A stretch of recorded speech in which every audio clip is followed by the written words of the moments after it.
She'll be sobbing into her champagne by dessert. Spencer laughed into his phone, not knowing I was standing just outside our bedroom door. Valentine's Day divorce papers. Talk about perfect timing. Women are so predictable, especially Emma. I signed those papers without shedding a single tear and handed him a manila envelope. His smug smile vanished when he saw the bankruptcy filing with his name on it. But that moment, watching my husband's face crumble as he realized I'd destroyed his financial empire. Before we jump back in, tell us where you're tuning in from, and if this story touches you, make sure you're subscribed, because tomorrow I've saved something extra special for you. While he was planning to destroy my heart, that didn't happen overnight. No, this story began months earlier, in the same house where I'd just heard him mock my predictable tears, in the life I thought we'd built together. Spencer Cornwell had always been charming. That's what drew me to him 7 years ago at that networking event in downtown Chicago, where he worked the room like he owned it, his perfectly pressed navy suit and confident handshake, making everyone feel like they were the most important person he'd ever met. When he turned that charm on me, I felt like I'd won some kind of lottery. Emma Hartley, he'd said, reading my name tag with a smile that could have powered the entire Willis Tower. Beautiful name for a beautiful woman.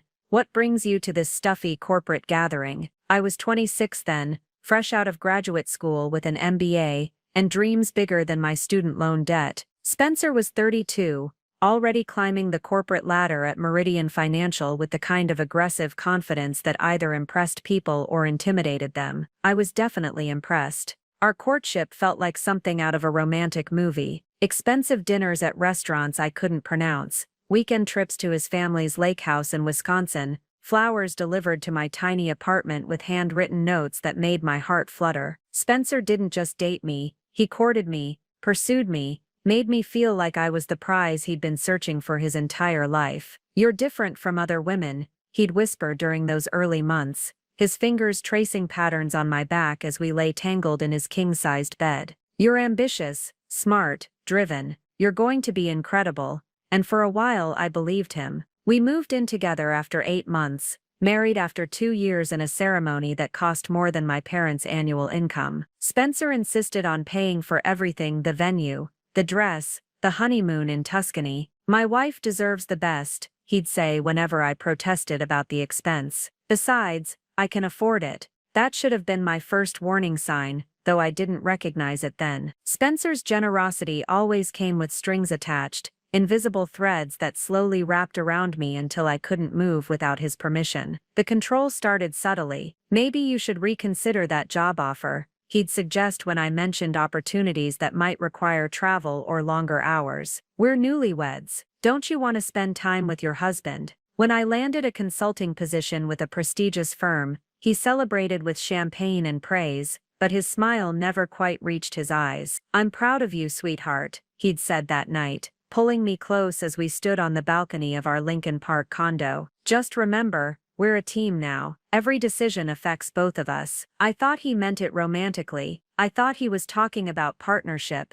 about building a life together. I didn't realize he was establishing the rules of engagement for a game I didn't even know I was playing. The financial control crept in so gradually I barely noticed. Spencer handled our investments, managed our joint accounts, took care of all the complicated money stuff while I focused on building my career. You're brilliant at what you do, he'd say, kissing my forehead like I was a child who'd drawn a pretty picture. Let me handle the numbers. That's what I'm good at. When I wanted to contribute more to our savings, he'd wave me off. Your salary barely covers your student loans, babe. Let my income do the heavy lifting. It stung, but I told myself he was being practical. Spencer made 3 times what I did. Of course he'd contribute more to our shared expenses. What I didn't know was that our shared expenses were rapidly becoming my sole responsibility. While Spencer painted himself as the generous provider, he was systematically restructuring our finances to ensure that every asset belonged to him, and every liability would eventually belong to me. The emotional manipulation was more sophisticated than anything I'd experienced before. Spencer never yelled, never called me names, never raised his hand. Instead, he used precision strikes designed to erode my confidence, while maintaining his image as the perfect husband. I ran into your friend Lila today, he'd mention casually over dinner. "She seems scattered. I hope you're not picking up her chaotic energy. You've been a little all over the place lately." When I'd protest that I felt perfectly focused, he'd smile that patient smile and squeeze my hand. "Of course you do, sweetheart. That's what I love about you. You always think you have everything under control." The comments came wrapped in concern, delivered with the kind of loving tone that made me question my own reactions. Was I being too sensitive? Was Spencer just looking out for me? When Lila pointed out that Spencer's jokes about my work performance weren't actually funny, I found myself defending him. "He doesn't mean it like that," I'd tell her, the words feeling rehearsed even as I spoke them. "Spencer believes in me, he just wants me to reach my potential." But somewhere deep down, in a place I wasn't ready to acknowledge, I was keeping score. The casual comment about my cute little consulting business, when his colleagues asked about my work. The way he'd introduce me at company parties as my beautiful wife Emma, without mentioning my career at all. The time he suggested I might want to take a step back from work when we started trying for children. Children we'd never actually discussed having. Each incident was small enough to dismiss, gentle enough to rationalize, but together they formed a pattern I was only beginning to recognize. Spencer wasn't just my husband, he was systematically positioning himself as my superior, my caretaker, my benevolent dictator. And I was about to discover that his benevolence was an illusion, his care was conditional, and his love came with a price tag I was already paying without realizing it. That Valentine's Day phone call I'd overheard, it wasn't the beginning of Spencer's betrayal, it was just the moment I finally heard him admit what he'd been planning all along. But Spencer had made one critical mistake in his careful calculations. He'd assumed I was as naive and trusting as the day he'd met me. He was about to learn that while he'd been playing games with my heart, I'd been learning the rules of a much more dangerous game. And unlike Spencer, when I played to win, I didn't leave anything to chance. But this story really began 6 months before that Valentine's Day phone call, on an ordinary Tuesday morning in September when I was making coffee in our kitchen, humming along to the radio, while Spencer read the financial section of the Tribune. Everything seemed perfectly normal, the same routine we'd followed for years, the same comfortable rhythm of a couple who'd settled into married life.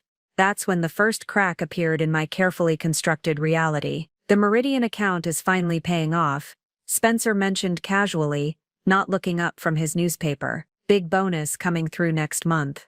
I smiled, genuinely happy for him. Spencer had been working on landing Meridian Financial's investment portfolio for months, putting in long hours and weekend calls to close what he'd described as the biggest deal of his career. "That's amazing, honey. We should celebrate." "Already planned," he said, with that confident grin I'd fallen in love with.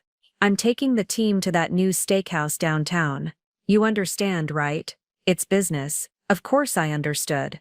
Spencer's success was our success, even if I wasn't invited to share in the celebration. That's how partnerships worked. We each contributed to our shared future in different ways. But something nagged at me as I drove to my own office that morning. Spencer had been working the Meridian account for months, but I'd never heard him mention taking on their investment portfolio. In fact, the few times he'd discussed the account, he'd been frustrated about their reluctance to commit to anything beyond their existing banking relationship. I pushed the thought away. Spencer was in finance. I consulted on marketing strategies for mid-sized companies. Just because I didn't understand every detail of his work didn't mean something was wrong. The second crack came 2 weeks later when I was organizing our home office and found a statement from an investment account I didn't recognize. The letterhead read, "Cornerstone Wealth Management," a firm I'd never heard Spencer mention. The balance showed nearly $400,000. My heart started racing.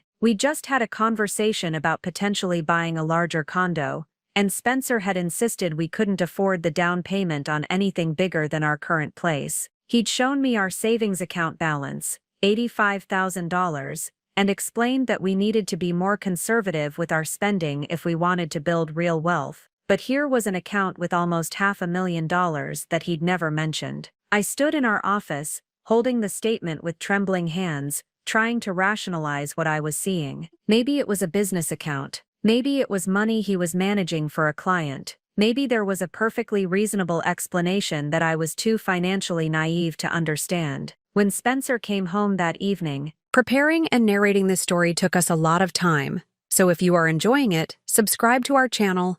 It means a lot to us. Now back to the story. I showed him the statement with what I hoped was casual curiosity. I found this while organizing the files. I didn't know we had an account with Cornerstone. His expression flickered, just for a moment, before settling back into his usual confident smile. "That's my emergency fund," he said, taking the statement and sliding it into his briefcase. "Money I inherited from my grandmother a few years ago. I've been letting it grow." $400,000? I asked. "Spencer, that's more than enough for a down payment on a house. Why didn't you mention it when we were talking about upgrading?" He moved closer, wrapping his arms around me in that way that used to make me feel cherished, but now felt somehow possessive.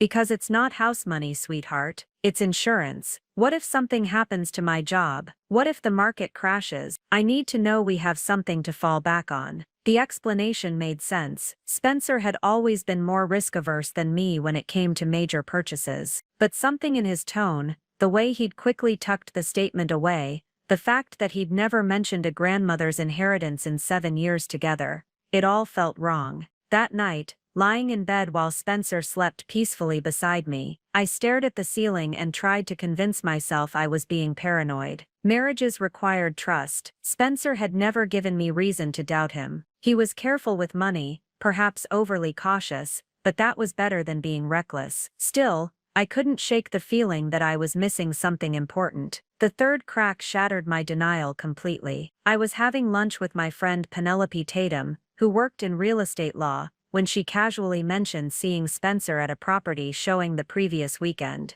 "He was looking at that gorgeous brownstone in Old Town," she said, forking her salad with the enthusiasm she reserved for discussing Chicago real estate. "The one listed for $2.8 million.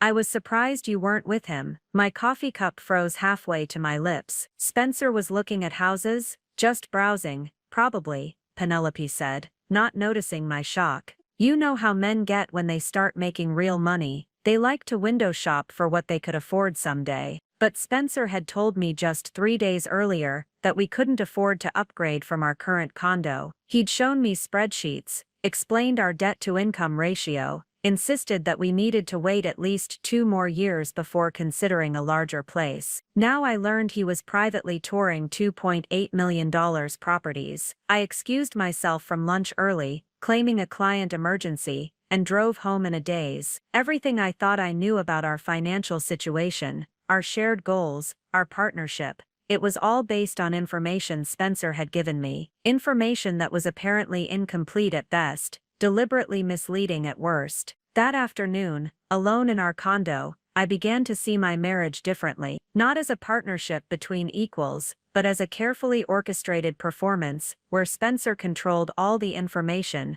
and I played the role of the trusting wife who didn't ask too many questions. For the first time in 7 years, I started asking myself what else I didn't know. The questions multiplied like cracks in a windshield, each one spreading until I could barely see through the illusion of my marriage.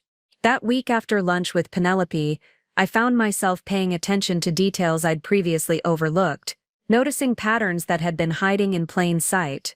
Spencer's phone habits, for instance.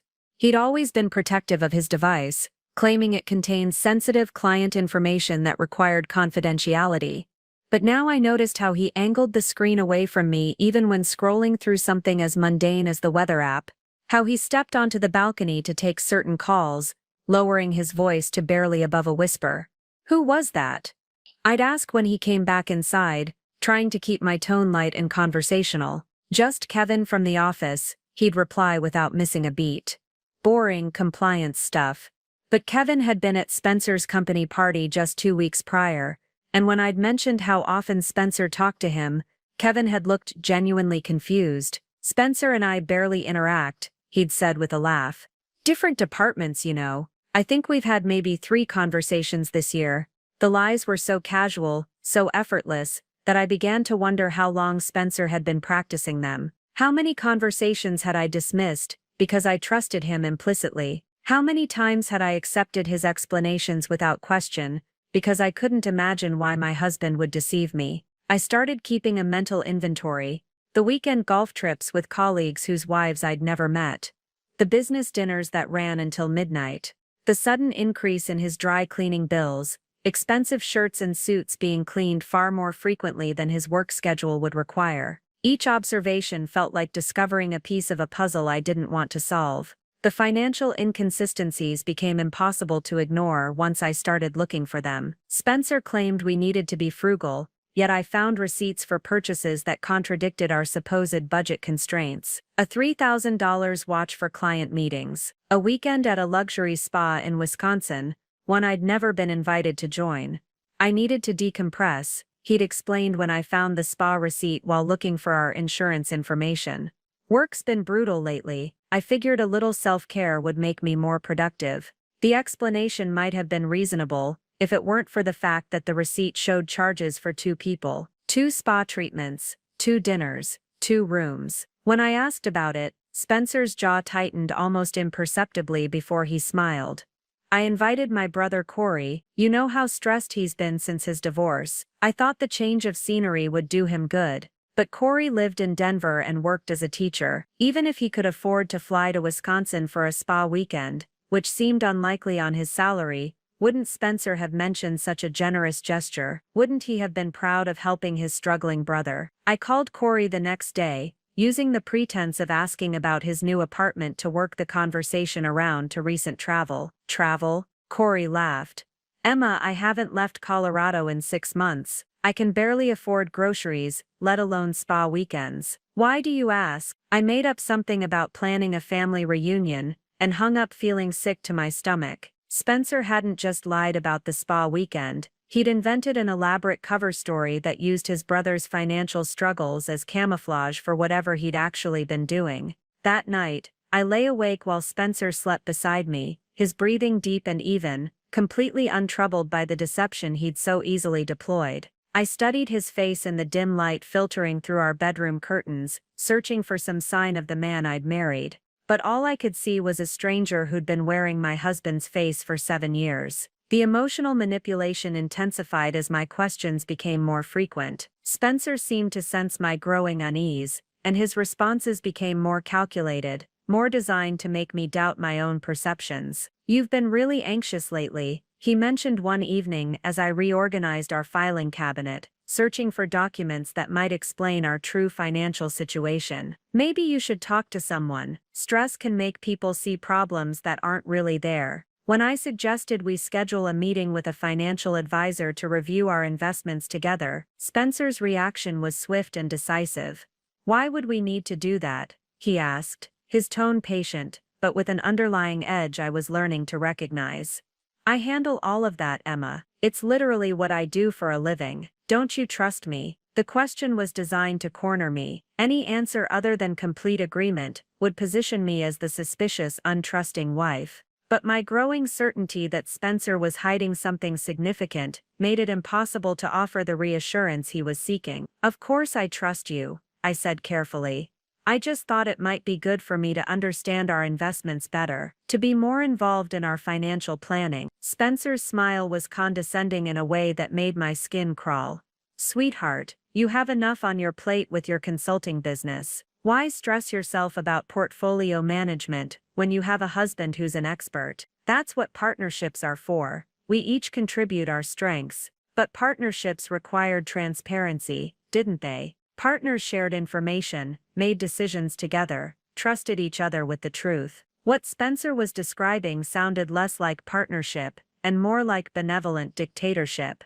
That night, I made a decision that would change everything. I was going to find out exactly what Spencer was hiding, even if it meant discovering that my marriage was built on lies. Because living in uncertainty was becoming more unbearable than facing whatever truth awaited me. I just had no idea how deep Spencer's deception ran, or how carefully he'd been planning my destruction. The moment I decided to investigate my own husband felt like stepping off a cliff. I sat in my car outside our condo building that Thursday morning, hands gripping the steering wheel, trying to convince myself I was overreacting. Normal wives didn't spy on their husbands. Normal marriages didn't require private investigations.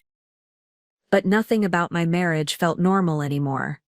I started small, telling myself I was just being thorough about our household finances.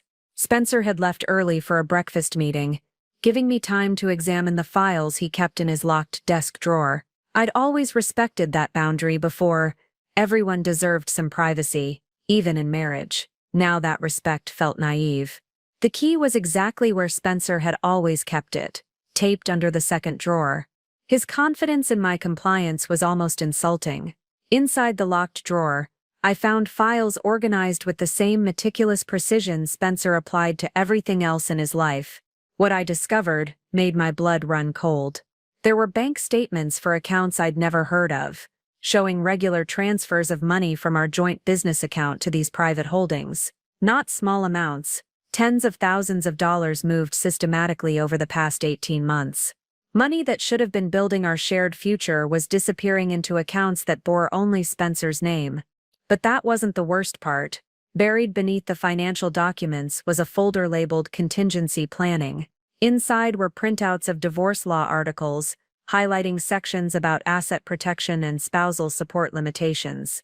There were handwritten notes in Spencer's precise script: establish separate financial identity, document Emma's career instability, minimize joint asset exposure. My hands shook as I read his notes. Spencer hadn't just been hiding money from me, he'd been systematically preparing for our divorce, while still sharing my bed, still kissing me goodbye each morning, still pretending we were building a life together. One document made me physically nauseous. It was a consultation summary from a law firm, dated 3 months earlier, outlining strategies for minimizing spousal support obligations in cases where the primary earner seeks dissolution. Spencer had been shopping for divorce lawyers while we were planning our upcoming anniversary celebration. I photographed everything with my phone, my hands trembling so badly I had to retake several shots. Each image felt like evidence in a case I didn't want to be building, proof of a betrayal so calculated it took my breath away. The real revelation came when I found Spencer's personal laptop, the one he claimed was just for work stuff and never let me use. He'd left it open on the kitchen counter that morning, probably confident I wouldn't dare to look. His email revealed a correspondence that shattered what remained of my faith in our marriage. The messages were with someone named Marcus Thompson, apparently a financial advisor, who specialized in what the emails euphemistically called asset protection strategies. Their correspondence read like a manual for financial fraud within marriage. The key is maintaining plausible deniability. Marcus had written in a message from 6 weeks earlier, "Your wife can't challenge what she doesn't know exists. As long as you maintain the appearance of shared financial decision-making while actually controlling all significant assets, you'll be protected when you're ready to proceed." Spencer's response was cold and clinical. "Emma's always been trusting about money matters. She focuses on her little consulting business and leaves the real financial decisions to me. The transition should be seamless." Reading those words felt like being slapped. Her little consulting business, the career I'd worked so hard to build, dismissed as irrelevant. Always been trusting, my faith in him weaponized against me. But the most damaging email was dated just 2 weeks prior. Timeline update, Spencer had written, planning to initiate dissolution proceedings by Valentine's Day. The timing works well. She'll be emotionally vulnerable, less likely to fight the financial arrangements. I've structured everything so she'll walk away with minimal assets and maximum debt responsibility. She'll be too devastated to examine the details closely. I had to read that message 3 times before the full implications sank in. Spencer wasn't just planning to divorce me, he was planning to destroy me financially, using the very trust and love I'd given him as tools for my devastation. The cruelest part was his calculation that I'd be too heartbroken to protect myself. He'd studied me like a lab specimen, cataloging my emotional responses, identifying my vulnerabilities, planning to exploit them for maximum damage. I closed the laptop and walked to our bathroom, where I stared at my reflection in the mirror. The woman looking back at me seemed like a stranger, pale, wide-eyed, hollow-cheeked with shock. For 7 years, I'd been living with a man who saw me not as his partner, but as his mark. Every loving gesture, every romantic moment, every time he'd told me I was beautiful or special, or irreplaceable, Had any of it been real, or had it all been part of this elaborate long con, designed to keep me compliant while he systematically positioned himself to destroy me? The rage came suddenly, burning through the shock and hurt like wildfire. Spencer thought I was predictable, manageable, too trusting and emotional to defend myself effectively. He'd built his entire strategy around the assumption that I'd crumble under the weight of his betrayal. He was about to learn how wrong he was. That afternoon, I called in sick to work and drove to the downtown office of Lila Johnson. The one person I trusted to help me navigate what I was beginning to understand was a war I hadn't known I was fighting. When I walked into Lila's law office with a manila folder full of evidence, she took one look at my face and cleared her schedule. "What did that bastard do?" she asked, pouring me a cup of coffee with steady hands. "He's planning to financially destroy me," I said, surprised by how calm my voice sounded. "But I found out first," Lila smiled, the kind of smile that made opposing lawyers nervous. "Then let's make sure he regrets underestimating you." Lila Johnson had been my friend since law school, back when I was considering a legal career before pivoting to business consulting. She'd built her practice on helping women navigate complex divorces, and her reputation for uncovering hidden assets was legendary among Chicago's divorce attorneys. "This isn't just divorce planning," Lila said after reviewing the documents I'd photographed. "This is systematic financial abuse with premeditation. Spencer's been committing fraud, and we can prove it." She spread the evidence across her mahogany conference table like a prosecutor preparing for trial. Bank statements, email printouts, consultation notes, each piece of paper representing another layer of Spencer's deception. "Look at these transfer patterns," she continued, pointing to highlighted sections of the bank statements. "He's been moving marital assets into accounts established after your marriage, but titled only in his name. That's illegal conversion of marital property. These consultation notes prove intent."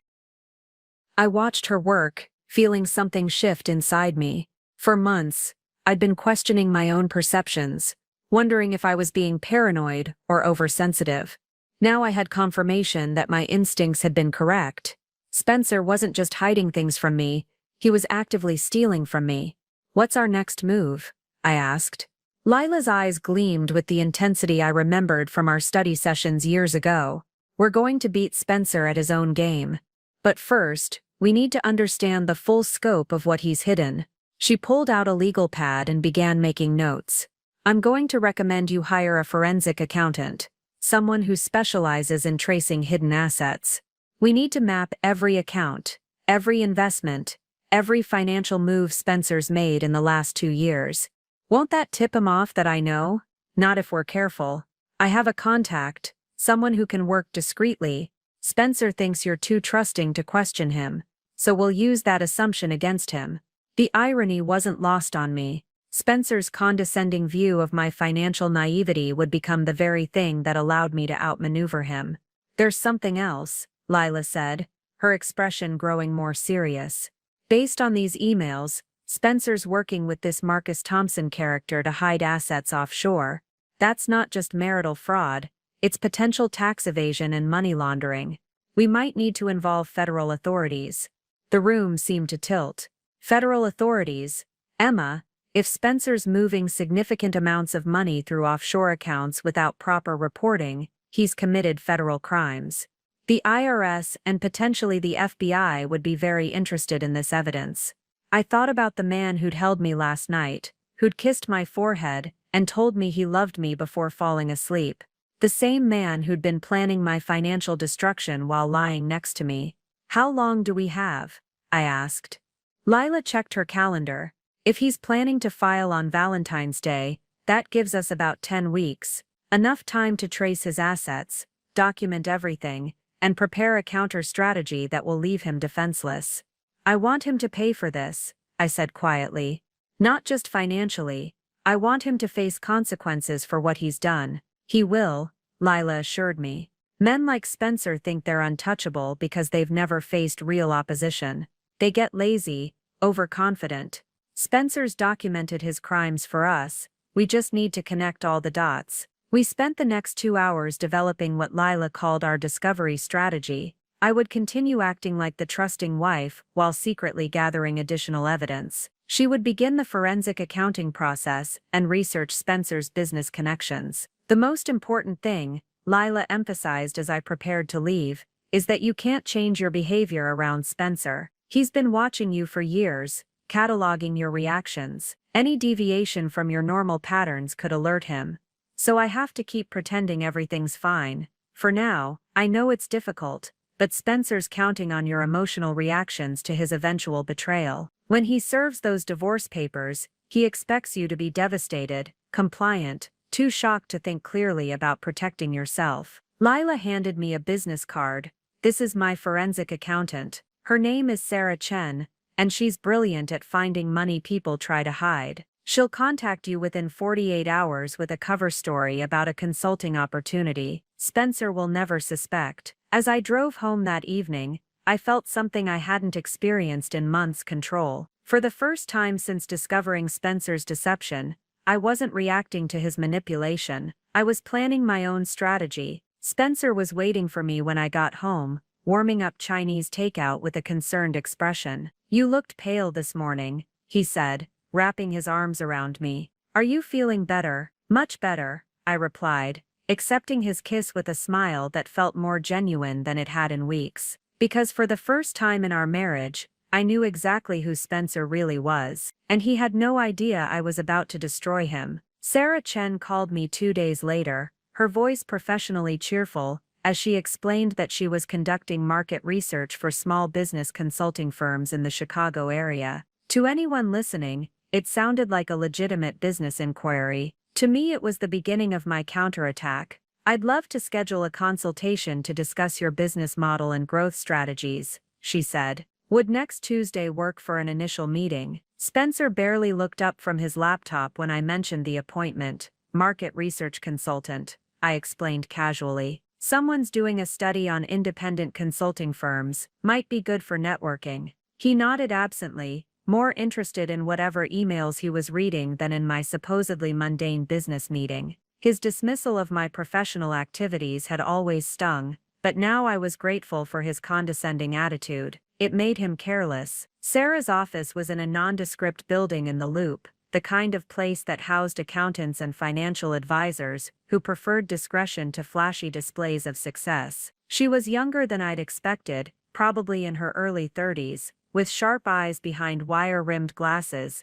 and the focused intensity of someone who enjoyed solving puzzles. "Your husband is very methodical," she said, after I'd given her copies of all the evidence I'd gathered. "Most people who try to hide assets make mistakes, get sloppy. Spencer's approach is almost textbook, if the textbook were written by someone with criminal intent." She spread out a timeline she'd constructed based on the bank statements and email records. "The pattern started about 18 months ago, right after your consulting business had that big growth quarter. Remember when you landed the Morrison Industries contract?" I nodded. It had been the biggest account of my career, a 6-month project that had nearly doubled my annual income. Spencer had been so proud, taking me to dinner at an expensive restaurant to celebrate. "That's when the transfers started," Sarah continued. "Every time your business had a good month, Spencer moved money out of your joint accounts. He's been systematically siphoning off your financial success while making you think you were building wealth together." The revelation hit me like a physical blow.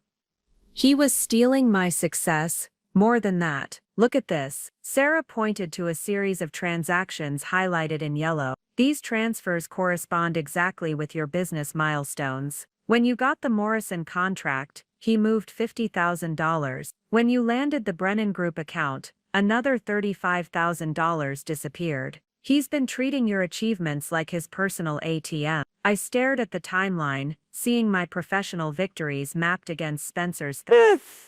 Every celebration dinner, every congratulatory kiss, every moment of shared pride, he'd been calculating how much of my success he could steal. "There's more," Sarah said, pulling out another set of documents. I traced the offshore accounts. "Spencer's not just hiding money, he's been inflating your joint tax liabilities while sheltering his assets in the Cayman Islands. When he files for divorce, you'll be left responsible for tax debt on money you never actually received." "How much?" "Based on what I can trace so far, nearly $800,000 in hidden assets. plus approximately $200,000 in tax obligations he's structured to fall on you. Numbers were staggering. Spencer hadn't just planned to leave me, he'd planned to destroy me so thoroughly that I'd spend years digging out from under debt I didn't create while he lived comfortably on money. He'd stolen from our marriage. Can we prove all of this?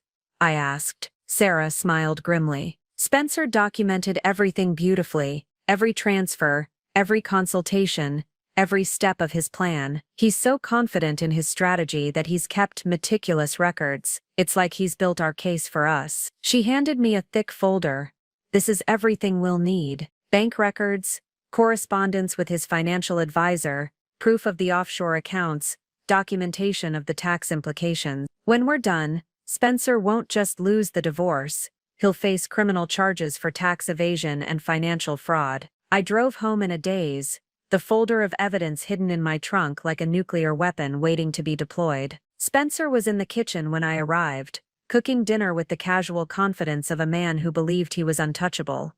How did your meeting go? He asked, not looking up from the stir-fry he was preparing. Very informative, I replied truthfully. I learned a lot about business strategies I'd never considered before. Spencer chuckled. I'm sure you did. These consultant types love to make simple things sound complicated. It's how they justify their fees. His casual dismissal of my intelligence, his assumption that I couldn't understand complicated financial concepts, his complete confidence that I was too naive to see through his deception, it all crystallized into a cold, focused rage. You're probably right, I said, kissing his cheek as I passed. I'll leave the complex financial planning to the experts. Spencer squeezed my hand affectionately, completely unaware that the naive, trusting wife he thought he was manipulating had just signed his death warrant. Valentine's Day was still 8 weeks away. By the time Spencer served me those divorce papers, I'd be ready to serve him something much worse. The hardest part wasn't gathering evidence or meeting with lawyers, it was living with Spencer every day, pretending nothing had changed while knowing exactly what he was planning. Every kiss felt like betrayal, every shared meal like dining with the enemy, every night sleeping beside him like lying next to a stranger who wanted to destroy me. But I'd become an actress in my own marriage, and I was determined to give the performance of my life. I've been thinking about our future lately, Spencer said one evening in early December, his arm draped casually around my shoulders as we watched a movie. About where we want to be in 5 years. The irony was suffocating. Spencer knew exactly where he wanted to be in 5 years, living comfortably on money he'd stolen from me while I struggled with debt he'd created. But I smiled and snuggled closer, playing the role of the loving, trusting wife. What kind of future? I asked. Financial security, maybe a house with a yard, kids eventually. His voice carried the perfect note of thoughtful consideration. I want to make sure we're building something solid together. The word together made my skin crawl. There was no together in Spencer's plans, only his carefully orchestrated strategy to leave me with nothing while he started fresh with hidden wealth.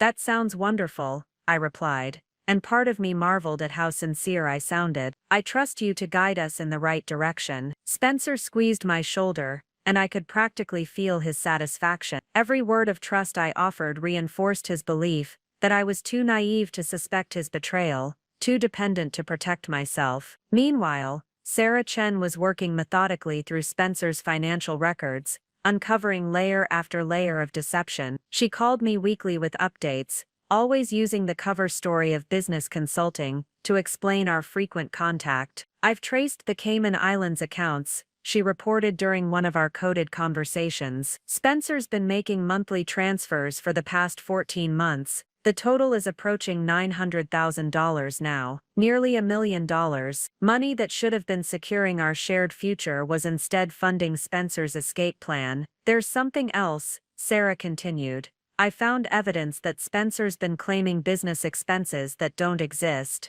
then pocketing the reimbursements. His employer has no idea they're essentially funding his divorce strategy. The scope of Spencer's deception was breathtaking. He wasn't just stealing from me, he was defrauding his company, evading taxes, and committing financial crimes that could land him in federal prison. How much evidence do we need? I asked. We have enough to bury him already, Sarah replied. But I want to be thorough. Spencer's been careful, but criminals always make mistakes eventually. I'm going to keep digging until we have every hidden asset documented. At home, Spencer's behavior became increasingly telling once I knew what to look for. He'd started working late more frequently, claiming year-end projects that required extra hours. But when I called his office one evening around 7, the security guard told me the building had been empty for hours. Spencer came home at 10 that night, smelling like expensive whiskey and wearing a cologne I didn't recognize. "How was the late meeting?" I asked, innocently. "Brutal," he replied, without missing a beat. "These year-end reports are killing me. I might need to stay late tomorrow night too." I nodded sympathetically while mentally adding another lie to the growing list. Spencer's confidence in my gullibility was becoming his greatest weakness. The most damaging discovery came in mid-December, when I found Spencer's second phone. He'd hidden it in his gym bag, probably thinking I'd never look there. The device contained text messages that revealed the true scope of his planning. Phase 1 complete, he'd texted to Marcus Thompson. "All major assets transferred and protected. Ready for Phase 2 whenever you give the signal." Marcus had responded with cold efficiency. "Valentine's timing, still optimal. Emotional impact will maximize compliance. She'll be too devastated to examine financial details closely." Reading those messages felt like watching someone plan a murder, except the victim they intended to destroy was me, and the weapon was my own trust and love. But the most chilling exchange was from just a week earlier. "Spencer, sometimes I almost feel bad about what we're doing. She's been a good wife. Marcus, sentiment is expensive. You're paying for a clean exit and financial freedom. Emma will recover eventually, and you'll be set for life. Spencer, you're right. Business is business." I stared at those words until they blurred. 7 years of marriage reduced to business is business. My love, my trust, my faith in our partnership, all just obstacles to be overcome in Spencer's pursuit of financial gain. That night, I called Lila with updates on Spencer's timeline. Valentine's Day, I confirmed. "They're planning to serve me on Valentine's Day." "Perfect," Lila replied, and I could hear the satisfaction in her voice. "Spencer wants to maximize your emotional vulnerability. We'll use that against him." "What do you mean?" "We're going to let him serve those papers exactly as planned, and then we're going to destroy him."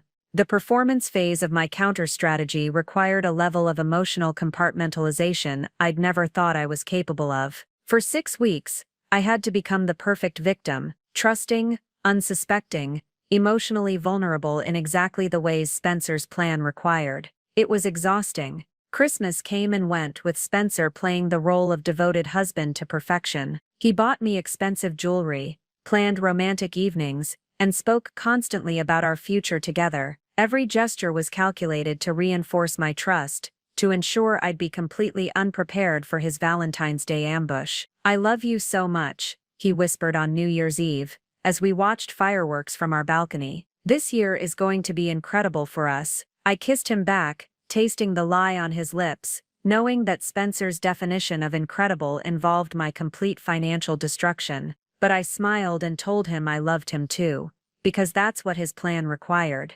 Meanwhile, Lila and Sarah were assembling what could only be described as a prosecutorial masterpiece. Every hidden account, every fraudulent transaction, every piece of Spencer's elaborate scheme was documented, cross-referenced, and legally bulletproofed. "We've found evidence of mail fraud," Lila reported during one of our secret meetings in January. "Spencer's been using fake addresses to open accounts and hide financial statements. That's a federal offense." The criminal charges were mounting. Tax evasion, wire fraud, mail fraud, theft of marital assets, and conspiracy to commit financial fraud. Spencer had been so confident in his superiority that he'd documented his own crimes. "There's something else," Sarah added, sliding a folder across the table. "I traced Spencer's communication with Marcus Thompson. Thompson's been running this same scheme with other clients. The FBI is already investigating him for organized financial fraud." My blood ran cold. Spencer's part of an organized operation. It appears so. Marcus has been coaching wealthy spouses on how to systematically steal marital assets before filing for divorce. Spencer's just one of several clients following the same playbook. The revelation was staggering. Spencer wasn't just a cheating husband hiding money. He was part of a criminal network that specialized in destroying unsuspecting spouses. How many other women has he helped destroy? I asked. Based on what we can trace, at least a dozen in the past 3 years, Sarah replied grimly. All successful professional women married to men who wanted to upgrade their lives without sharing the wealth. The pattern was horrifically clear. Men like Spencer would marry successful women, gain access to their financial lives, then systematically steal everything before disappearing into comfortable anonymity. Their victims were left with debt, damaged credit, and years of legal battles to prove what had been done to them. But Spencer made a crucial mistake, Lila said with satisfaction. He picked someone who fought back. As Valentine's Day approached, Spencer's behavior became almost giddy with anticipation. He made dinner reservations at Le Bernardin, our most expensive anniversary restaurant, and bought me roses, red ones, because he thought the symbolism would maximize the emotional impact when he destroyed our marriage in the same setting where he'd proposed 3 years earlier. I have something special planned for tomorrow night, he told me on February 13th, his eyes sparkling with what I now recognized as cruel excitement. Something that will change everything. I can't wait, I replied truthfully. Because while Spencer thought he was planning my destruction, I was planning his. The final piece of our counter-strategy fell into place that afternoon, when Lila called with news that made my hands shake with vindication. The FBI wants to coordinate with us, she said. They've been building a case against Marcus Thompson's network, and Spencer's evidence is exactly what they need to make arrests. They're willing to let us proceed with our plan, as long as we share everything we've gathered. What does that mean? It means when Spencer serves you those divorce papers tomorrow night, he'll be walking into a federal investigation. Every account he thinks is hidden, every crime he thinks he's covered up, every aspect of his plan, the FBI already knows about it. I hung up the phone and looked around our condo, seeing it clearly for the first time in months,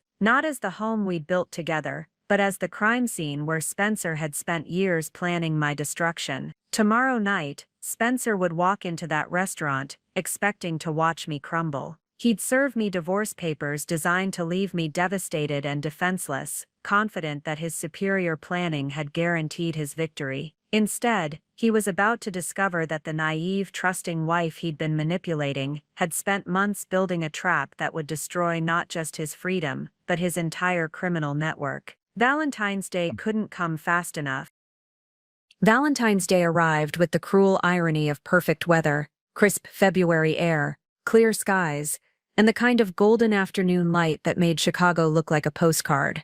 Spencer left for work that morning, with a kiss that felt like a goodbye, though he had no idea how prophetic that gesture would prove to be. "See you tonight, beautiful," he said, straightening his tie with the confidence of a man who believed he held all the cards. "I can't wait to give you your surprise." I smiled and told him I loved him, words that felt strange in my mouth, because they were both completely true and utterly meaningless. I did love the man I'd married 7 years ago, but that man had never existed. Spencer Cornwell was a carefully constructed fiction, designed to gain my trust while he systematically destroyed my life. Today, that fiction would finally end. I spent the morning in my home office, reviewing the final details of our counter-strategy with Lila over an encrypted video call. Every document was in place, every legal filing prepared, every piece of evidence organized for maximum impact. "The FBI team will be positioned outside the restaurant," Lila confirmed.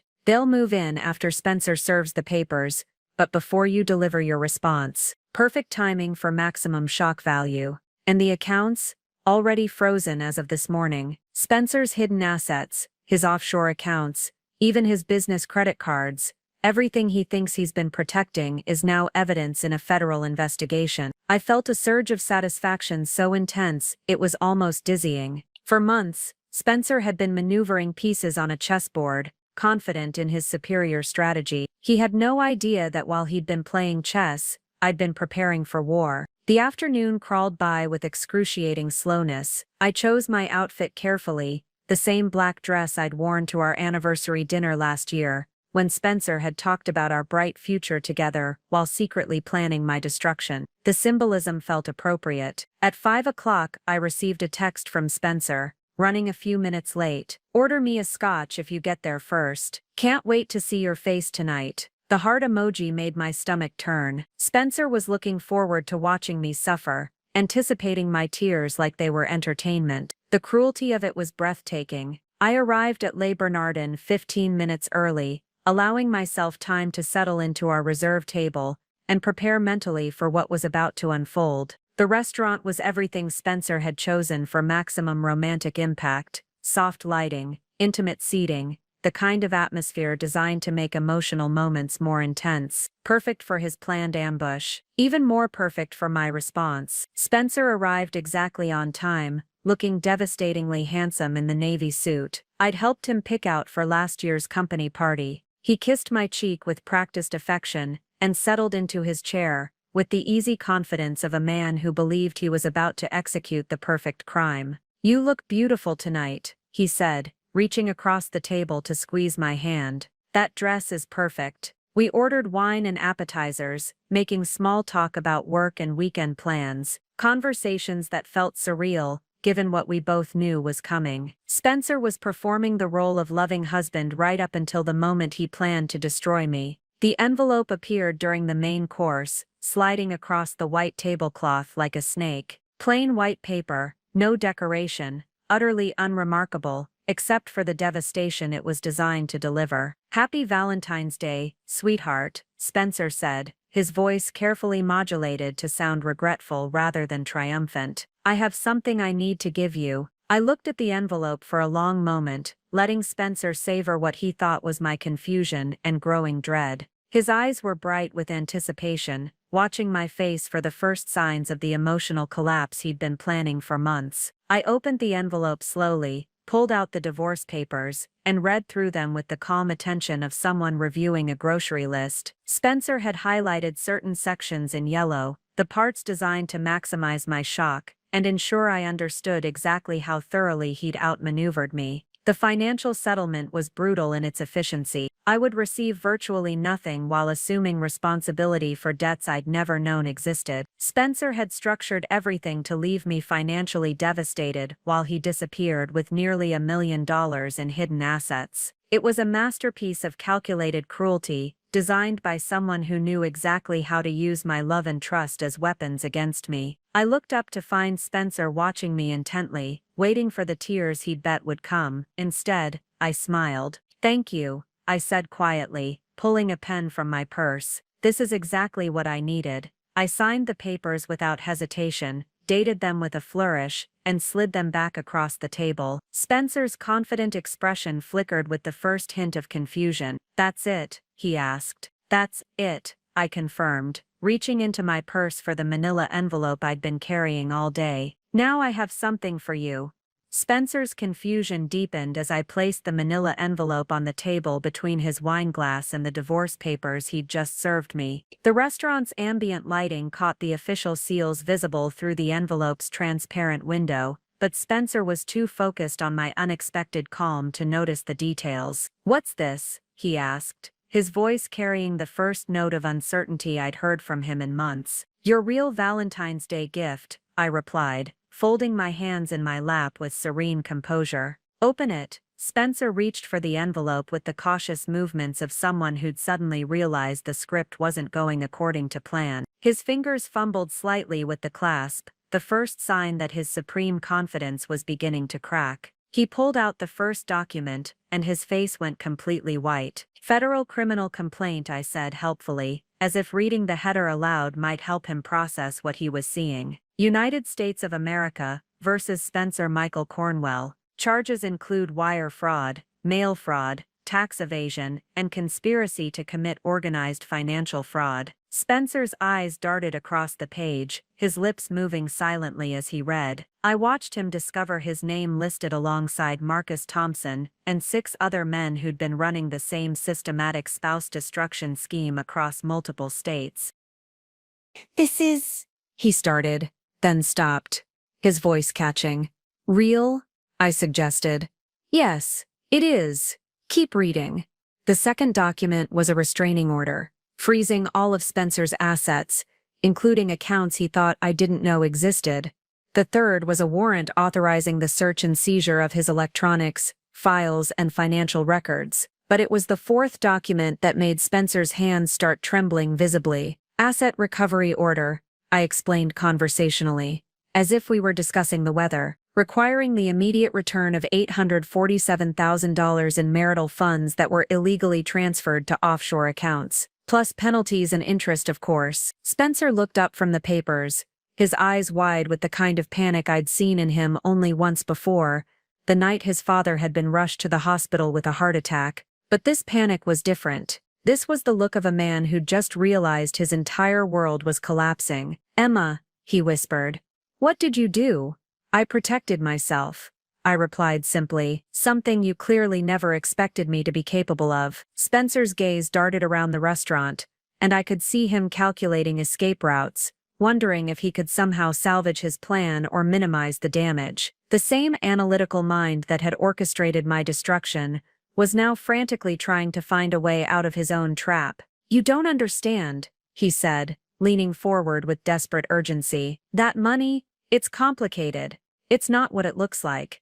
It's exactly what it looks like," I corrected him. "Systematic theft of marital assets, tax evasion, and conspiracy to commit fraud. The FBI has been very thorough in their investigation." The word FBI hit Spencer like a physical blow. His face crumpled as he realized the magnitude of what he was facing. "How long have you known?" he asked, his voice barely audible. "Since October," I replied, "when I found that first Cornerstone wealth management statement. Did you really think I was too stupid to notice $400,000 in hidden assets?" Spencer's mouth opened and closed without sound. For 7 years, he'd conditioned himself to see me as naive, trusting, intellectually inferior when it came to financial matters. The possibility that I might investigate his deception had never seriously occurred to him. "The phone calls with Marcus Thompson," I continued. "The fake business trips, the spa weekend you claimed was with your brother Corey. I documented everything. Every lie, every transfer, every step of your plan to destroy me." Spencer's eyes filled with something that might have been tears or might have been pure terror. "Emma, please, we can work this out. I made mistakes, but we can fix this, I repeated, genuinely amazed by his audacity. "Spencer, you spent 18 months systematically stealing from me while planning to leave me bankrupt and heartbroken. You celebrated my professional successes while calculating how much of my income you could steal. You made me feel crazy for questioning inconsistencies that were actually evidence of your crimes." I picked up my wine glass and took a slow sip, letting Spencer absorb the full weight of his situation.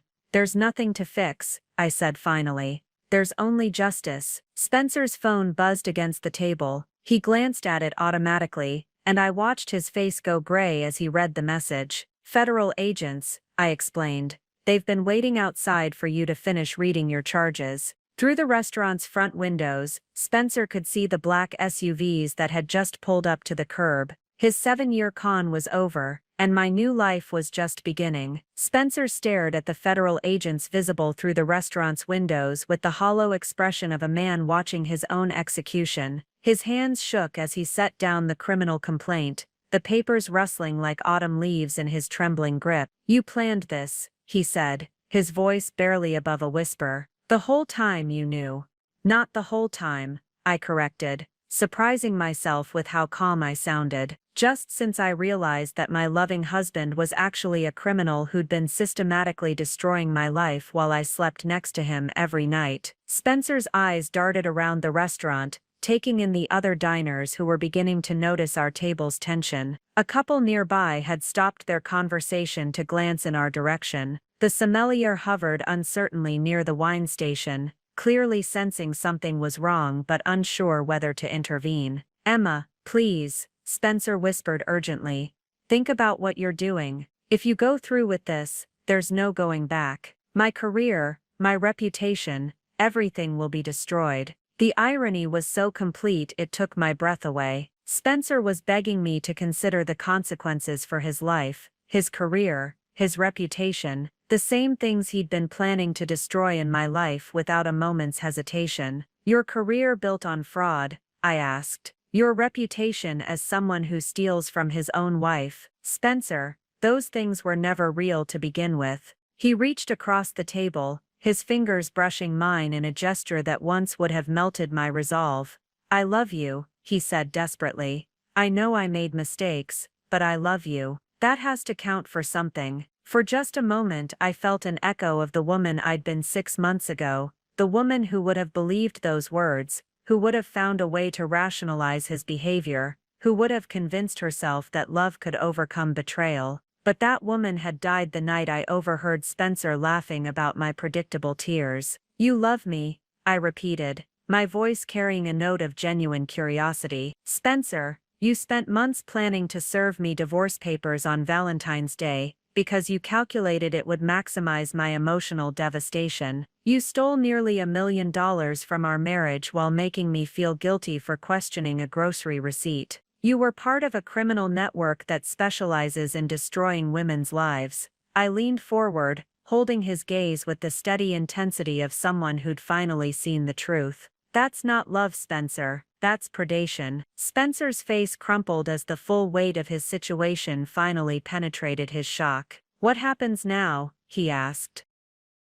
Now you face the consequences of your choices, I replied. The FBI will arrest you, probably tonight. You'll be charged with multiple federal crimes. Your assets will remain frozen while the government recovers the money you stole, and I'll testify against you at your trial. You'd send your own husband to prison.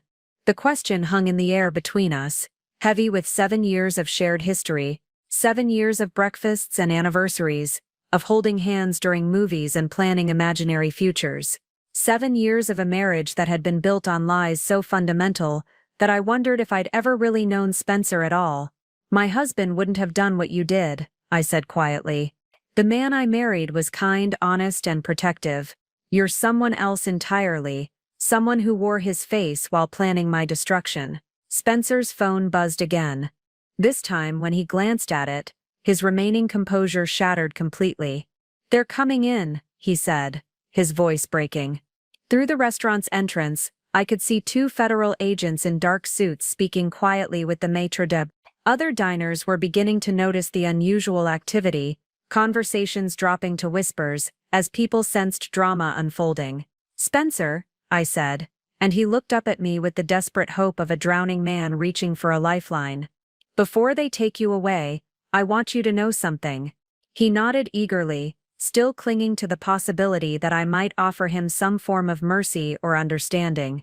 I want you to know that every single day for the past 4 months, while you thought you were manipulating me, I was building evidence against you. Every kiss you gave me, every time you told me you loved me, every moment you thought you were controlling me, I was actually controlling you.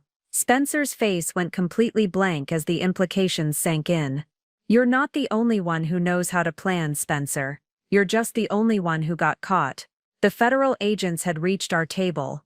One of them, a woman with silver hair and steady eyes, held up her badge. Spencer Cornwell, FBI, you're under arrest. As they read Spencer his rights, I finished my wine and watched the man I'd married disappear forever, replaced by the criminal he'd always been underneath. The performance was finally over. The restaurant erupted into barely contained chaos as the federal agents placed Spencer in handcuffs. Other diners stared openly now, their Valentine's Day celebrations forgotten in the face of real-life drama unfolding at table 12.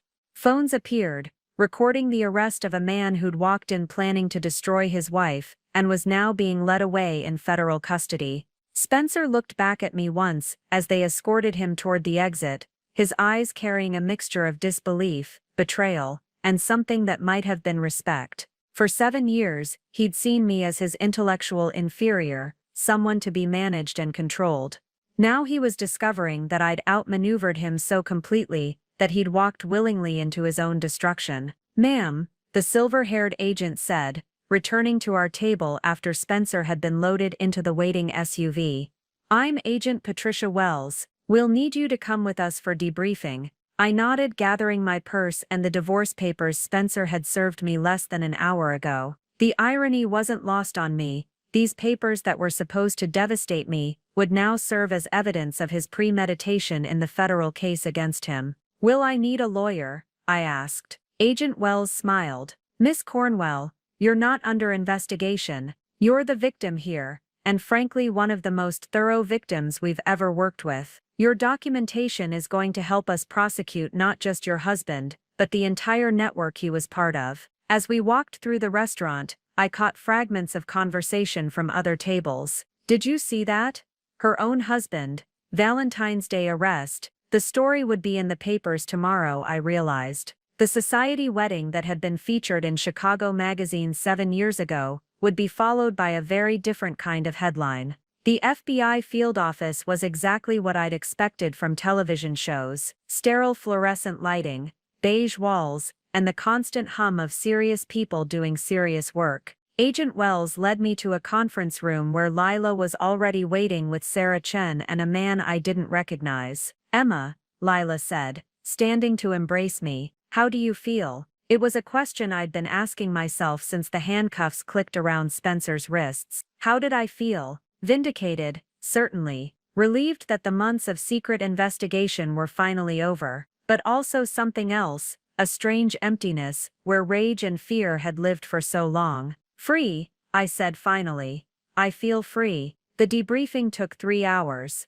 I walked them through everything: the timeline of discoveries, the evidence I'd gathered, the careful performance I'd maintained while building the case against Spencer. Agent Wells and her team asked detailed questions about Marcus Thompson's network, Spencer's communication patterns, and the other potential victims we'd identified. "Marcus Thompson is already in custody," Agent Wells informed me. "We arrested him 2 hours ago at his office in Dallas. His client files contain evidence of at least 15 other cases similar to yours. Successful women whose husbands systematically stole marital assets before filing for divorce." 15, I repeated, the number hitting me like a physical blow. 15 other women, who will now get justice because of what you did, the man I hadn't been introduced to said. He was older, with gray hair, and the bearing of someone in authority. "I'm Director Harrison, and I want you to know that your case has broken open an investigation we've been working on for 2 years. He slid a folder across the table.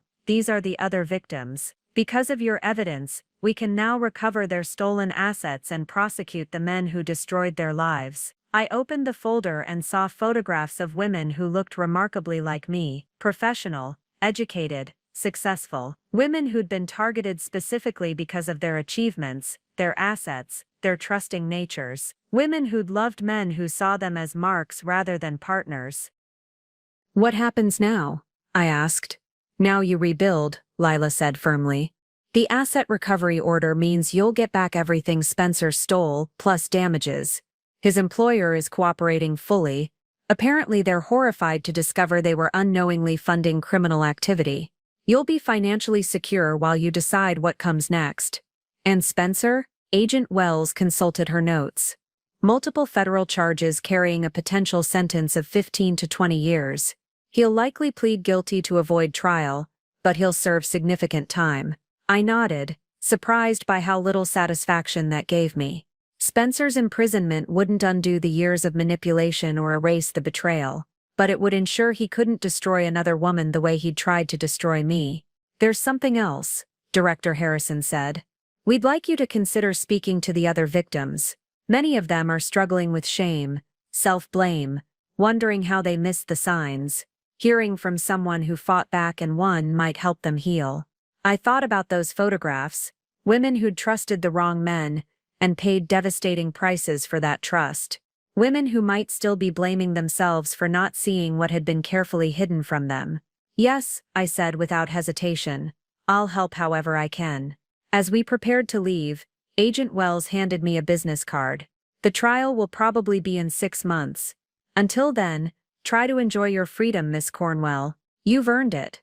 Standing outside the federal building at 11 p.m. on Valentine's Day, I realized I had nowhere I needed to be. No husband to check in with, no performance to maintain, no lies to navigate. For the first time in years, I was completely alone, and it felt wonderful. The silence in my condo that night, was different from any quiet I'd experienced in 7 years of marriage. It wasn't the tense silence of walking on eggshells around Spencer's moods, or the hollow silence of secrets and lies. This was clean silence, the sound of a life that finally belonged entirely to me. I kicked off my heels and walked barefoot through rooms that suddenly felt larger, breathing air that seemed lighter without Spencer's presence poisoning it. The divorce papers still sat on the kitchen counter, where I'd tossed them after returning from the FBI office, but they looked different now. Not instruments of my destruction, but evidence of Spencer's spectacular miscalculation. My phone had been buzzing constantly since news of Spencer's arrest hit social media. Friends, family members, former colleagues. Everyone wanted to know if I was okay, if I needed anything, if the rumors they were hearing could possibly be true. I turned it off. Tonight, I just wanted to exist in the peaceful aftermath of winning a war I'd never asked to fight. I poured myself a glass of wine, the expensive Bordeaux Spencer had been saving for special occasions, and settled into the living room chair that had always been his. For 7 years I'd automatically taken the smaller chair, the one with less comfortable cushions, because Spencer preferred his spot. Now I spread out in his oversized leather recliner, and realized how perfectly it fit me. The financial documents Lila had given me were spread across the coffee table like a roadmap to my new life. The asset recovery would return not just the money Spencer had stolen, but additional damages that would leave me more financially secure than I'd ever been. His employer, horrified by the scandal, had already offered a settlement to avoid any suggestion they'd been complicit in his crimes. But the money, while important, wasn't what made me feel victorious. It was the knowledge that I'd refused to be the victim Spencer had tried to create. He'd built his entire strategy around his assumption that I was too weak, too trusting, too emotionally dependent to fight back effectively. Instead, I'd systematically dismantled his plan while he watched, confident in his superiority. The doorbell rang at midnight, startling me from my thoughts. Through the peephole, I saw Penelope Tatum holding a bottle of champagne and grinning like she'd won the lottery. "I know it's late," she said, when I opened the door, "but I couldn't wait until tomorrow to celebrate. Is it true? Did you really take down that bastard with his own evidence?" I started laughing, deep, genuine laughter that felt foreign after months of careful performance. "Come in, I'll tell you everything." We spent the next 2 hours on my couch, drinking champagne and going through the timeline of Spencer's downfall. Penelope listened with the rapt attention of someone hearing the best thriller plot ever conceived, occasionally interrupting with amazed exclamations. "When you found that first bank statement," she said, refilling our glasses, "most women would have confronted him immediately, and he would have had explanations ready," I replied. Spencer was brilliant at manipulating conversations, making me doubt my own perceptions. The only way to beat him was to stay completely silent until I had overwhelming evidence. "But how did you stand it, living with him pretending everything was normal while you knew what he was planning?" It was a question I'd been asking myself all evening. How had I endured months of kissing someone who was plotting my destruction? How had I smiled and cooked dinner, and shared a bed with a man who saw me as his next victim? I reminded myself every day that Spencer wasn't my husband, I said slowly, working through the realization as I spoke. My husband was kind, honest, protective. Spencer was someone else entirely, a criminal wearing my husband's face. Once I understood that, it became easier to see him as what he really was, the enemy. Penelope raised her glass. "To seeing enemies clearly, and destroying them completely." We clinked glasses, and I felt something shift inside me. For months I'd been focused on survival, on gathering evidence and building my defense. Now, with Spencer in federal custody and his network dismantled, I could finally look forward instead of constantly watching my back. "What's next?" Penelope asked, as if reading my thoughts. "I don't know," I admitted. For 7 years every decision I made was filtered through Spencer's opinions, his preferences, his control. I haven't made a truly independent choice since I was 26 years old. That sounds terrifying and wonderful. It is, I agreed. Both. As Penelope prepared to leave, She hugged me tightly. "I'm proud of you," she said. "Spencer picked the wrong woman to mess with." After she left, I stood in my kitchen looking at the divorce papers, Spencer had served me with such cruel confidence. Tomorrow, I'd call Lila and discuss how Spencer's criminal charges would affect the divorce proceedings. I'd probably need to testify at his trial, to face him in court, and detail his betrayal for a jury. But tonight, I just wanted to savor this moment, the first night of my life, when I was truly free to be whoever I wanted to become. Spencer had planned to destroy me on Valentine's Day. Instead, he'd given me the greatest gift imaginable, my independence. The media storm began at dawn. I woke to the sound of my doorbell ringing insistently, followed by the murmur of voices outside my building. When I peered through the blinds, I saw news vans lining the street, and reporters with cameras positioned near my entrance. The story had exploded overnight. Chicago businessman arrested in Valentine's Day FBI sting, read the Tribune headline. Wife exposes husband's $1 million fraud network, announced the Sun-Times. My phone, which I'd silenced the night before, showed 63 missed calls and countless text messages. I made coffee in my bathrobe, moving through my morning routine while cameras clicked outside my windows. The surreal nature of the situation struck me as almost funny. After months of living a secret double life, my privacy had evaporated overnight.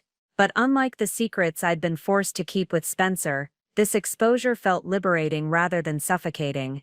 Lila called at 8 a.m. "Don't leave your building," she advised.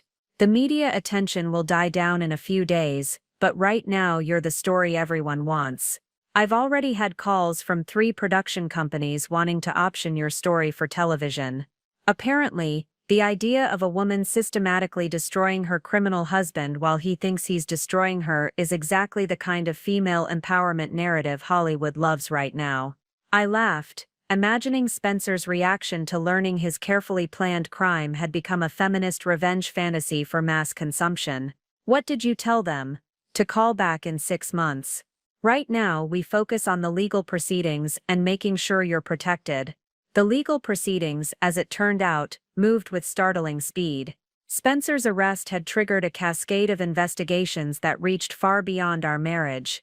Marcus Thompson's client files contained evidence of financial crimes spanning multiple states and involving millions of dollars in stolen assets. The FBI was coordinating with prosecutors in Texas, California, and New York to build cases against the entire network. Spencer's lawyer contacted me this morning. Lila reported during our phone call. "They want to negotiate a plea agreement." "What kind of plea?" "Full cooperation with the federal investigation in exchange for a reduced sentence." Spencer would testify against Marcus Thompson and provide evidence against the other network members. I considered this while watching protesters gather outside Spencer's office building on the news. Apparently, several of Marcus Thompson's other victims had traveled to Chicago to demand justice. Women holding signs reading "Financial abuse is real abuse" and "Stop stealing our lives" filled the sidewalk where Spencer had once walked confidently to work each morning. "What do you recommend?" I asked. "Personally, I think we let Spencer face the full consequences of his choices. But the decision is yours." That afternoon, I did something I hadn't done in years. I made a decision based entirely on what I wanted, without considering anyone else's preferences or opinions. "No plea deal," I told Lila. "Spencer planned to destroy me completely. He deserves to face the complete consequences of what he did." The days that followed blurred together in a series of legal meetings, media requests, and phone calls from other victims who'd seen the news coverage. Each conversation with another woman who'd been targeted by the network reinforced my decision to fight. These weren't isolated incidents, they were part of a systematic pattern of predators who specifically targeted successful women for financial destruction. "Your case is the strongest we have," Agent Wells explained during one of our meetings. "Spencer documented everything so thoroughly that his conviction is virtually guaranteed. But more importantly, your evidence is helping us recover assets for victims who lost everything." She showed me updates on the other cases. Sarah Martinez, a pediatrician in Dallas whose husband had stolen $600,000 before disappearing to Costa Rica. Jennifer Chen, a software engineer whose marriage had been orchestrated entirely to gain access to her inheritance. Lisa Rodriguez, a restaurant owner who'd lost her business and her home to a man who'd spent 2 years systematically draining her accounts.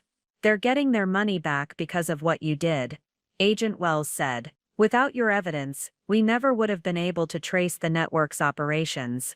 The weight of that responsibility was both humbling and empowering.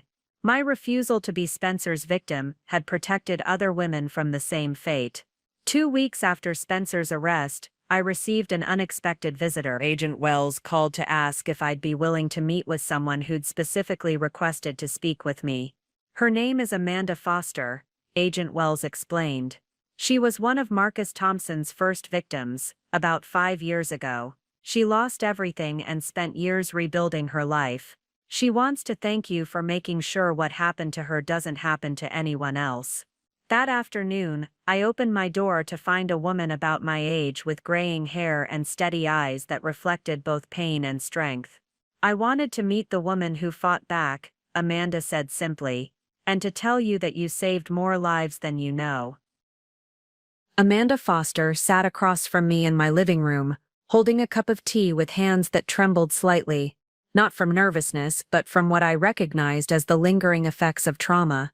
She was about my age, professionally dressed, with the careful composure of someone who'd learned to rebuild herself from nothing. "5 years ago I was exactly where you were," she began, her voice steady despite the pain in her eyes. "Successful career, beautiful home, married to a man I thought loved me. David was charming, supportive, everything a husband should be. Until the morning I woke up to find our accounts emptied and divorce papers on my kitchen table. I listened as Amanda told me a story that could have been my own. A systematic campaign of financial manipulation disguised as love. A husband who'd spent years positioning himself to steal everything while his wife focused on building their shared future. Marcus Thompson coached David through every step," Amanda continued. "How to isolate me from my support network, how to gain control of my business accounts, how to make me doubt my own perceptions when I started asking questions. How much did you lose?"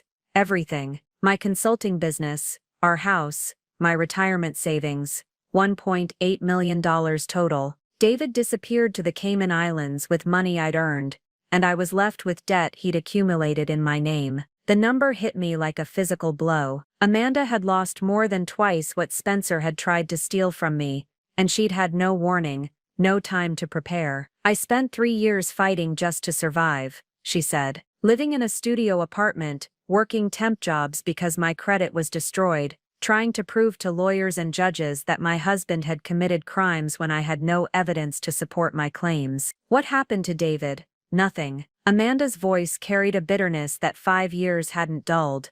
"He's still living in Grand Cayman under a new identity, protected by banking laws that make it impossible to recover stolen assets. Marcus Thompson coached him through creating a completely new life while I lost everything I'd worked for." I thought about Spencer, sitting in federal custody while his assets were frozen, and his crimes documented in meticulous detail. The contrast was stark. Amanda had been completely victimized while I'd managed to turn Spencer's strategy against him. "How did you survive it?" I asked. "Barely," Amanda admitted. "I attempted suicide twice in the first year. The betrayal, the financial devastation, the complete destruction of everything I'd believed about my life. It was overwhelming." She paused, collecting herself before continuing. "But slowly, I started to rebuild. I went back to school, learned new skills, created a new career from scratch. It took 5 years, but I'm finally financially stable again. And emotionally." Amanda's smile was sad but genuine. "Still working on that. It's hard to trust anyone when the person who knew you best used that knowledge to destroy you. I haven't dated since David left. I'm not sure I ever will." The weight of what Spencer had tried to do to me settled more heavily on my shoulders. Amanda was showing me the life I would have lived if I hadn't discovered Spencer's plan. Years of poverty, isolation and trauma, all while he lived comfortably on money he'd stolen from our marriage. "When I saw the news about your case," Amanda continued, "I couldn't believe it. A woman who'd actually caught her husband in the act, who'd gathered evidence and fought back. You did everything I wish I'd been able to do. I was lucky," I said. "I found that first bank statement by accident. If Spencer had been more careful, He wasn't more careful because men like Spencer and David get overconfident. They see us as inferior, easier to manipulate, too emotional to think strategically. That arrogance is their weakness. Amanda reached into her purse and pulled out a business card. I work with a nonprofit now, an organization that helps women recover from financial abuse. We'd like to offer you a position as a consultant, helping other victims understand their legal options. I looked at the card. Phoenix Financial Recovery Services, helping women rise from financial ashes. We need someone who understands the criminal networks, who can help victims recognize the patterns and build cases against their abusers, Amanda explained. Your experience with Spencer's network could help dozens of other women. The opportunity resonated with something deep inside me. For months, I'd been focused on protecting myself from Spencer's attack. Now I could help other women protect themselves too. I'd like that, I said. I'd like to make sure what Spencer tried to do to me doesn't happen to anyone else. Amanda smiled, the first truly warm expression I'd seen from her. Spencer had no idea what kind of woman he was targeting, did he? No, I agreed, he really didn't. That evening, after Amanda left, I called Lila with news of my decision to work with Phoenix Financial Recovery Services. It's perfect, she said. You'll be helping other women while building a career that's completely independent of anything Spencer touched. As I hung up, I realized that Spencer's attempt to destroy me had actually led me to discover my true purpose. The trial began on a surprisingly warm day in May, 3 months after Spencer's arrest. I walked up the steps of the Dirksen Federal Building in downtown Chicago, past reporters and cameras, wearing a navy blue suit that I'd bought specifically for this moment. Not because Spencer would see it, but because I wanted to feel powerful when I testified about his crimes. Spencer looked smaller than I remembered when I saw him at the defendant's table. Prison had stripped away the confident bearing that had once made him seem larger than life. His expensive suits had been replaced with a standard gray defense attorney outfit, and his perfectly styled hair was shorter, more subdued. He glanced up when I entered the courtroom, and for a moment our eyes met across the space that now represented everything that had divided us. I felt nothing. Not anger, not sadness, not even satisfaction. Spencer had become what he'd always been beneath the surface. A stranger whose choices had led him exactly where they belonged. The prosecution calls Emma Hartley Cornwell, announced Assistant U.S. Attorney Maria Santos. I walked to the witness stand with steady steps, raised my right hand, and swore to tell the truth. After months of living with Spencer's lies, the oath felt sacred. Miss Cornwell, Maria began. How long were you married to the defendant? 7 years, I replied, my voice carrying clearly through the courtroom. During those 7 years, did you trust your husband with your financial security? Completely. Spencer handled all our investments, managed our joint accounts, and made all major financial decisions. I believed we were building a life together. Maria walked me through the timeline methodically. The gradual discovery of hidden accounts, the offshore transfers, the systematic theft of marital assets. Spencer's lawyer objected occasionally, but the evidence was overwhelming. Every document I'd photographed, every email Sarah Chen had traced, every bank record that proved Spencer's crimes, it all painted an undeniable picture of calculated betrayal. Miss Cornwell, I'm going to show you Exhibit 47, Maria said, handing me a printed email. Can you read the highlighted section for the jury? I looked at the paper, recognizing one of Spencer's messages to Marcus Thompson. Emma's always been trusting about money matters. She focuses on her little consulting business and leaves the real financial decisions to me. The transition should be seamless. How did it feel to read those words? I paused, considering the question. It felt like reading a stranger's assessment of me. The man I married would never have described my career as my little consulting business, or planned to use my trust as a weapon against me. Spencer's defense attorney,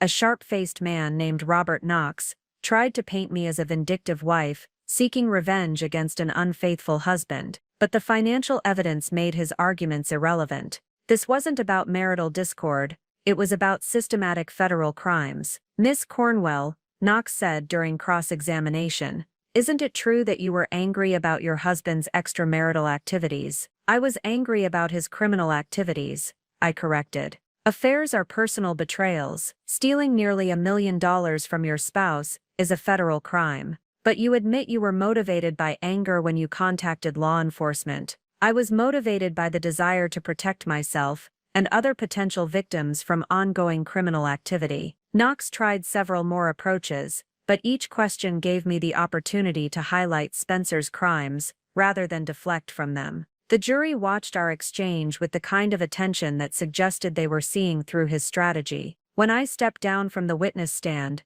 I felt a profound sense of completion. For months, I'd carried the weight of Spencer's secrets. Now they belonged to the public record, and a jury would decide his fate based on facts rather than manipulation. The trial lasted 8 days. Witness after witness testified about Spencer's network, other victims, FBI agents, forensic accountants, even Marcus Thompson himself, who'd taken a plea deal in exchange for cooperation. Each piece of testimony built an unassailable case. Spencer never took the stand in his own defense. On a Friday afternoon, the jury returned their verdict after deliberating for less than 3 hours. Guilty on all counts: wire fraud, mail fraud, tax evasion, conspiracy to commit organized financial fraud, and theft of marital assets. Spencer showed no emotion as the verdict was read, but I saw his shoulders slump slightly as the reality settled in. The man who'd planned to watch me crumble was now facing 15 to 20 years in federal prison. Judge Patricia Morrison scheduled sentencing for the following month, remanding Spencer to custody pending that hearing. As federal marshals led him away, Spencer looked back at me one final time. I met his gaze steadily, no longer the trusting wife he'd tried to destroy, but the woman who'd ensured his crimes would never harm anyone else. Outside the courthouse, reporters shouted questions, but I walked past them without comment. The trial was over, justice had been served, and my real life could finally begin. Spencer's chapter in my story was closed. Everything that came next would be mine alone to write. 6 weeks after Spencer's conviction, I stood in the conference room of Phoenix Financial Recovery Services, looking out at 12 women who'd traveled from across the country to attend our first survivors workshop. Each face told a story of betrayal, loss, and the slow, difficult process of rebuilding a life from ashes. My name is Emma, and 18 months ago, I discovered that my husband had been systematically stealing from our marriage while planning to destroy me financially. I began, the words feeling natural now after weeks of practice. I'm here because I want you to know that what happened to you wasn't your fault, and you're stronger than the people who tried to break you. Amanda Foster sat in the back row, offering encouraging nods as I spoke. She'd become not just a colleague but a true friend, someone who understood the unique trauma of financial betrayal in ways that others, no matter how well-meaning, simply couldn't. I walked the group through the warning signs they should have recognized, careful to emphasize that the sophistication of these schemes made them nearly impossible to detect without specific knowledge. These women weren't naive or stupid, they'd been targeted by professionals who specialized in exploiting trust and love. The most important thing to understand, I continued, is that financial abusers choose their victims carefully. They target successful, independent women specifically because we have assets worth stealing, and because our very success makes us confident in our ability to assess character. A woman named Patricia raised her hand. But how do we ever trust anyone again? My ex-husband convinced me he loved me for 3 years while he was planning to rob me blind. How do I know the next person won't do the same thing? It was the question they all struggled with, the one that kept them isolated long after their financial situations had stabilized. I'd struggled with it myself during the months since Spencer's arrest. Trust isn't binary, I said carefully. It's not something you either give completely or withhold entirely. Trust can be built gradually, with verification and boundaries. You can love someone while still protecting yourself. After the workshop, I drove to my new apartment in Lincoln Park, a bright, airy space that belonged entirely to me. The asset recovery had left me more financially secure than I'd ever imagined possible, but more importantly, every decision about my living space reflected my preferences alone. The walls were painted in colors Spencer would have hated, warm yellows and deep blues that made me feel peaceful. The furniture was comfortable, rather than impressive, chosen for how it felt rather than how it looked to visitors. Fresh flowers sat on every surface because I loved the way they brightened the room, regardless of Spencer's old complaints about wasteful spending on things that would die. My work with Phoenix had expanded beyond the survivor workshops. I was consulting with law enforcement agencies across the country, helping them identify patterns in financial fraud cases and training investigators to recognize the signs of systematic spousal theft. The expertise I'd gained from documenting Spencer's crimes was helping prosecutors build stronger cases against other perpetrators. The irony wasn't lost on me. Spencer's attempt to destroy my career had led me to work that was more meaningful and impactful than anything I'd done before. Lila called that evening with news I'd been expecting but still dreaded hearing. "Spencer's sentencing is next week," she said. 17 years in federal prison, plus full restitution and damages. He'll be nearly 60 when he gets out. 17 years. Spencer would serve more time than we'd been married, spending his prime years in a federal facility, while I built the life he'd tried to prevent me from having. "How do you feel about it?" Lila asked. "Relieved," I said honestly. "Not because of the punishment, but because it's finally over. Spencer can't hurt anyone else for a very long time. The restitution hearing is scheduled for next month. You'll receive full compensation for everything he stole, plus punitive damages.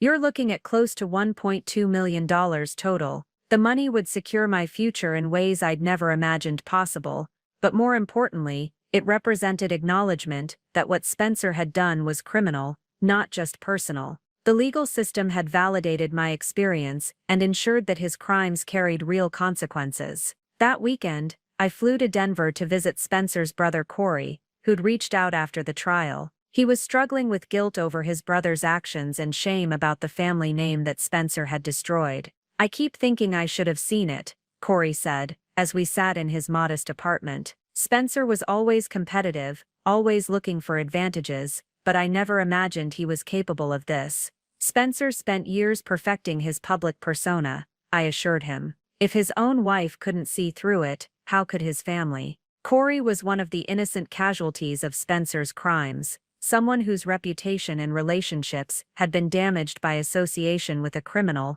he'd never truly known. As I flew back to Chicago, I realized that Spencer's greatest failure wasn't getting caught or going to prison. It was his inability to understand that destroying someone else's life would never actually improve his own. 2 years after Spencer's sentencing, I received an unexpected letter forwarded through Lila's office. The return address showed the federal correctional institution where Spencer was serving his time, and my name was written in his familiar handwriting across the front of the envelope.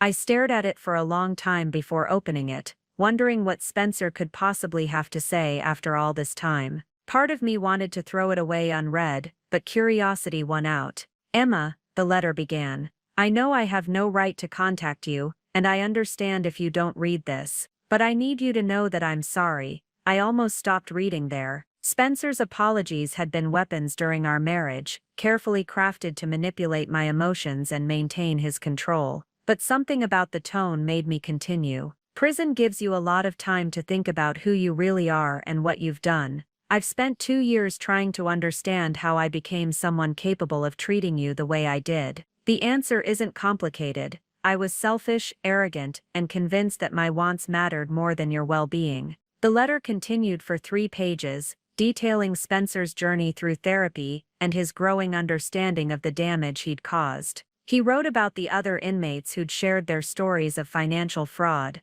helping him see the pattern of destruction that men like him left in their wake. "I know this doesn't change anything," he wrote near the end. "I know my apology can't undo the years of lies or give you back the trust I destroyed. But I want you to know that the woman who outmaneuvered me, who refused to be my victim, who turned my own strategy against me, she was always there. I just never bothered to see her." The letter concluded with information about Spencer's work in the prison's financial literacy program, where he was teaching other inmates about the legal consequences of white-collar crime. "Maybe the only good thing I can do with my knowledge is help other people avoid making my mistakes," he wrote. I folded the letter carefully and placed it in my desk drawer. Not because I forgave Spencer or felt sorry for him, but because it represented closure in a way the trial never had. Spencer had finally acknowledged the truth about what he'd done and who he really was. That evening, I called Amanda Foster to tell her about the letter. "How does it feel?" she asked. "Like the end of a very long story," I replied. "Spencer spent our entire marriage trying to convince me I was less than I really was. Now he's finally admitting that I was always more than he could see. And what are you now?" I looked around my apartment, at the walls covered with photos from my work with Phoenix, at the awards I'd received for my advocacy work, at the life I'd built entirely on my own terms. "Free," I said simply. "Completely, absolutely free." Spencer had given me divorce papers on Valentine's Day, thinking he was ending my story. Instead, he'd given me the beginning of the best chapter of my life. 5 years after Spencer's conviction, I stood before a packed auditorium at Northwestern University, delivering the keynote address at their Women's Leadership Conference. The audience was filled with young professionals, graduate students, and established business leaders, women building careers and lives on their own terms. "Strength isn't about never being vulnerable," I told them. "It's about what you do when someone tries to use that vulnerability against you." My work with Phoenix Financial Recovery Services had expanded internationally. We'd helped recover over $15 million in stolen assets for 200 women across 12 countries. The network Spencer had been part of was completely dismantled, and our educational programs were being used by law enforcement agencies worldwide. Amanda Foster and I had co-authored a book about financial abuse that had become required reading in domestic violence prevention programs. More importantly, we'd seen divorce laws strengthened in 8 states to better protect victims of systematic financial fraud. Last month, I'd received word that Spencer was up for parole after serving 5 years of his sentence. I felt nothing when I heard the news, not anger, not fear, just complete indifference to what had once been the most important relationship in my life. That evening, I came home to my house in Evanston, a beautiful Victorian I'd bought with my own money, decorated according to my own taste, filled with furniture chosen because it made me happy. I poured myself wine, lit candles, and sat in my garden as the sun set over Lake Michigan. Spencer had planned to serve me divorce papers on Valentine's Day because he thought it would break me. Instead, he'd given me the greatest gift imaginable, the knowledge that I was strong enough to protect myself and others from people who mistake kindness for weakness. He'd bet I would cry. I'd proven him wrong about everything. The woman he'd tried to destroy had become more powerful than he'd ever imagined possible, and that was just the beginning. Up next, you've got 2 more standout stories right on your screen. If this one hit the mark, you won't want to pass these up. Just click and check them out. And don't forget to subscribe and turn on the notification bell so you don't miss any upload from us.